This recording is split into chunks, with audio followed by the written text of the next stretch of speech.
Hey guys, welcome back to my channel. It's me, Dr. Derri, and welcome to another episode of Debt Free with Derri. And if you haven't already, make sure you hit that subscribe button and also make sure you're following me on Instagram.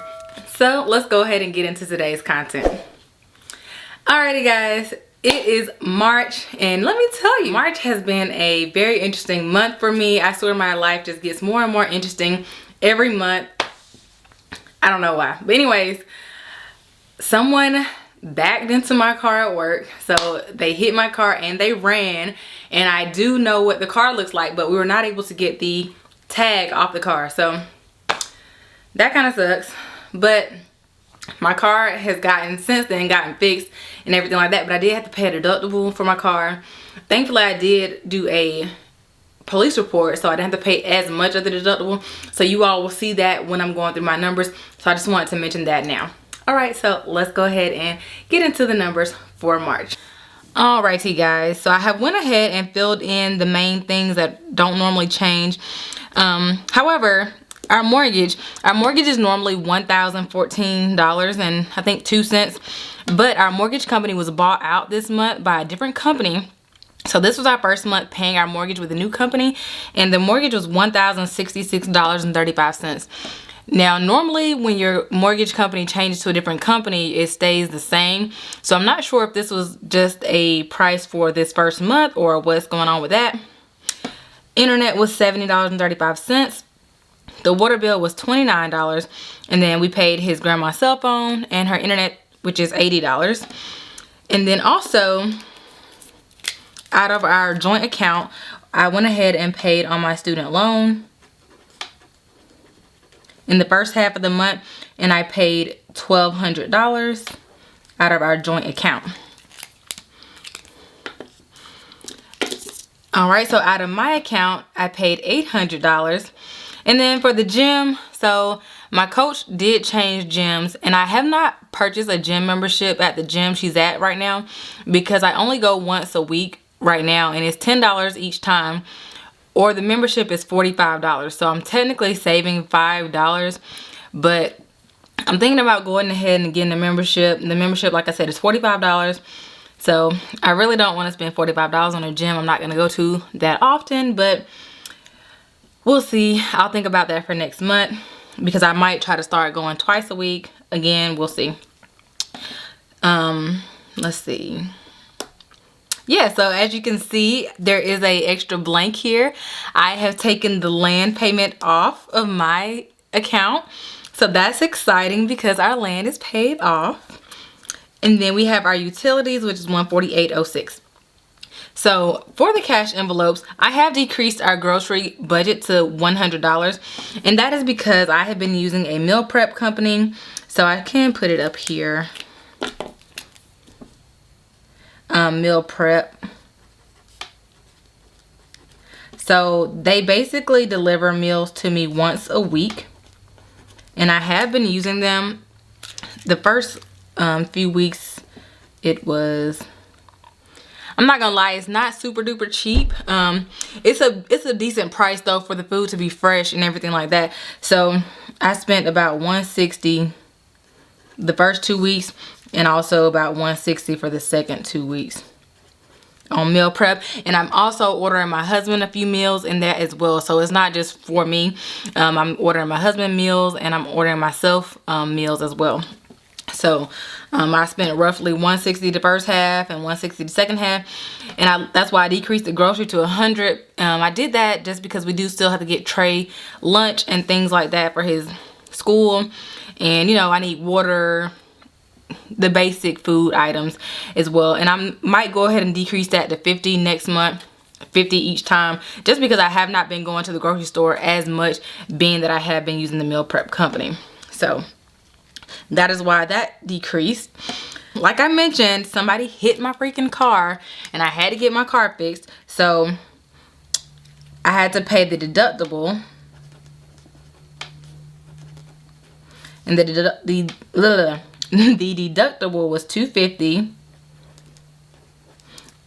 which, okay, I'm cool with that. I think our deductible is $500, but being that I did a police report, it went to $250. And then I had to get a rental car.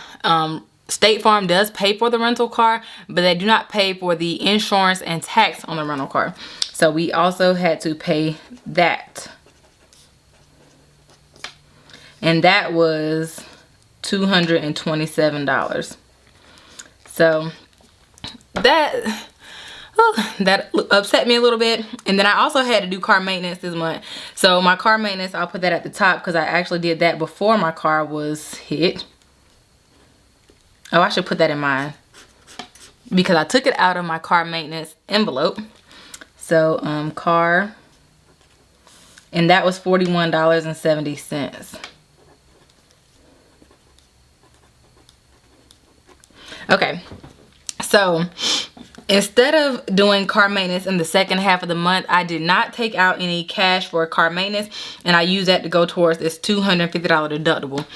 I also, no, I was gonna take out the remaining $200 out of my car maintenance envelope because I mean that's what the car maintenance is there for. That's what I have a sinking fund for, just in case these things come up.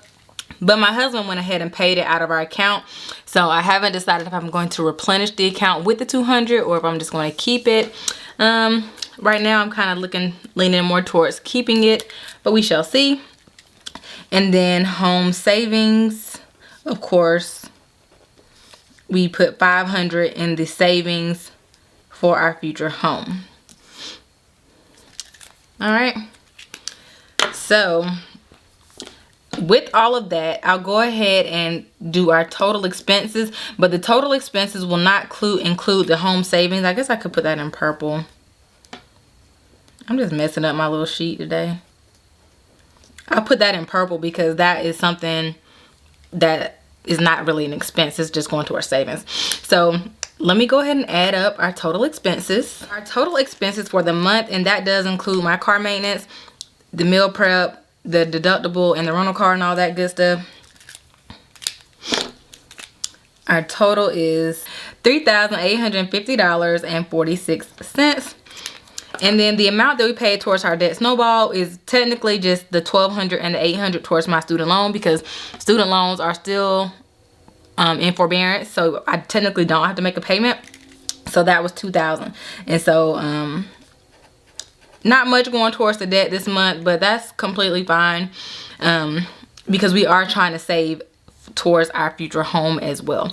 And then my husband, I have stopped putting his cash envelope stuff down. He gets the $530, but he just uses that as he pleases or as he feels, because I can't keep up with his cash envelopes, honestly. It's just too much. So I'm not gonna do goals for the month because the month is already over. But let's go ahead and flip over to my student loans and see how much I owe on student loans. Well, I only paid $2,000, so I mean, y'all can do the math. But I'm gonna go ahead and write that out for you guys. So student loan number 1 is at $19,770.43. And student loan number 2 is at $294,229.57, bringing my total to $314,000, which is a decrease of $2,000 from last month, making the total amount we paid towards our debt snowball $114,955.07. Alrighty, so you guys remember that I told you I was gonna redo my debt snowball sheet because technically I only have 2 loans right now. I'm focusing on my student loans. So this was last month. So I have added this little sinking fund section, and I'm actually going to go over this in my cash envelope stuffing video, which will be posted after this. So I'm going to save the sinking fund section for that video. It's going to be a quick video, guys. It's not going to be like super duper long. That sinking fund cash envelope situation. But our debt snowball goals, my goal is to pay $16,000 towards my student loan by September 2021, which is to get this out of the 300,000s and get it to the 299,000. So now I'm at 14,000. So pay 14,000 by September 2021. So I'm at 14,000. My goal is kind of to pay 2,000 plus per month. So I guess we have what, April, May, June, July, August, September. We have roughly 6 months until the forbearance ends. So if I were to pay $2,000 a month for 6 months, that's only 12,000. So that'll leave me 2,000 left. But next month I shouldn't have to pay a deductible or pay for a rental car. So that'll give me roughly almost $500 more dollars. So next month my goal is to pay $2,500, and hopefully I can pay $2,500 for the next 6 months, and that'll put me even lower than I want to be. So, you know, fingers crossed nothing else comes up, but hey, that's what we have sinking funds for, and that is what we have the cash envelopes for. Like I said, I could take some of the money out of my cash car maintenance envelope and put back into the account to pay towards my student loan. However, I'm still gonna use that money in the car maintenance envelope to pay for my car insurance, because I pay that car insurance every 6 months. So either way it goes, I mean, the money is going to be used in some form or another towards a debt. So I might just keep it in my account for my future car insurance payment. Alrighty guys, so coming back to recap everything, like I said, March has been interesting. Another interesting thing about March is that, of course, I have been getting ready for another competition. However, at work, they have increased the number of COVID vaccines that we're doing. So work has been extremely stressful. At first, they had us doing 10 a day. Okay, 10 a day is definitely manageable. Then they increased it to 20, and then they increased it to 30, and now we're at a whopping 50 vaccines per day. So I've never given this many vaccines before. I mean, we're doing 50 vaccines per day. In the store that I have been working at, they have been doing, it's only like a one pharmacist store. So I'll be working 12 hours by myself. And so doing 50 vaccines by myself means that no prescriptions are being counted. No, you know, it's just everything is being pushed back. And patients, unfortunately, they're not as understanding as I thought they would be. So the way my job has done it is we're open 8 to 8, but from 8 to 9 a.m. we're only doing vaccines. So they want us to do 20 vaccines between 8 a.m. and 9 a.m. Which, okay, that's fine. That means we're not doing anything prescription related. We're not technically open. We're only technically open from 9 to 8. But patients don't understand.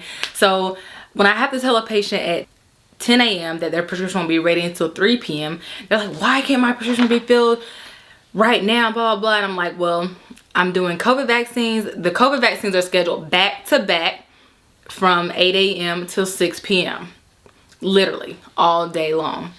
So I just don't have enough time to do everything. So I'm like trying to prepare prescriptions. I'm trying to answer the doctor's phone calls. I'm trying to check voicemails. I'm trying to do transfers, on top of doing verification, on top of giving vaccines. So I'm doing a vaccine every 15 minutes.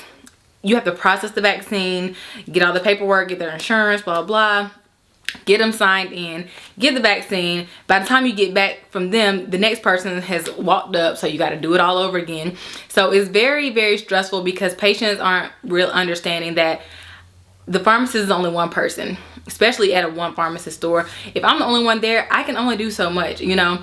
So 50 vaccines is a lot of vaccines. So work has definitely been stressing your girl out. Your girl need a bonus. Speaking of bonus, they did actually give us a bonus. I have not received it yet, so I'm assuming that I'll be getting it in the mail this week or next week. I'm probably gonna put half of it towards my competition stuff, and I'm gonna put half of it towards my future car. So that's probably what I'm gonna be doing with that. I also am getting an extra check from a few extra hours. I really didn't pick up any extra hours in February because your girl tired. I didn't pick up any extra hours this period either because your girl tired. But next period I do have a few more extra hours than I would prefer, but whatever, I'm gonna take them. Speaking of extra income, I have been making posing suits for people. If you all don't watch my fitness videos, I do fitness competitions and bikini competitions, and so I have started making posing suits, because I make all of my suits. I have made every suit that I've ever competed in. So now I'm making posing suits. And so I have sold, I think 5, and I just got 2 more orders today. So y'all, your girl got a little posing suit business on the side. You know, if you need a posing suit, definitely hit me up. I'm gonna post a few of them over here. I have been doing bikini and wellness. But yeah, I've been having a little extra revenue, and I'm probably gonna use the money that I make from that. So I sell a suit for $80. I'm probably gonna use 25 of that to go towards purchasing more fabric, and then using the other 55 to go towards paying my coach, paying my trainer. So if I sell, you know, 4 or 5 suits per month, I'll have enough to pay my trainer every month, and that won't have to come out of my pocket. You know what I'm saying? So trying to have little areas of extra income when I can. But anyways, I know y'all got y'all stimulus checks. I did do a little poll to see what you all were gonna be doing with your stimulus checks. Let me see what everybody said. So I put a poll up on YouTube, and I'll put a screenshot over here. And I said, did y'all get a stimulus check? If so, how are you using it? Are you paying bills, debt, or going on vacay? Let's chat. And so out of the people that voted, most of the people said saving it. I'm surprised. So that's pretty good. Most people said they're saving it. Some people said they're paying debt, bills, and somebody even said they're going shopping. I don't blame you. I don't blame you, okay? If I got a stimulus check, I probably would be spending a few coins on some new clothes, because I think it's time for me to update my wardrobe. I think I need to throw away a lot of my clothes or donate a lot of my clothes, and I really need to update my wardrobe. So that's what I'm kind of working on in the meantime, with like fun money and stuff like that. So anywho, that is all I have for you guys. I hope you enjoyed this video. Please give it a thumbs up. Don't forget to watch my cash envelope video that I'll be posting soon, and I'll see y'all in the next one. Bye.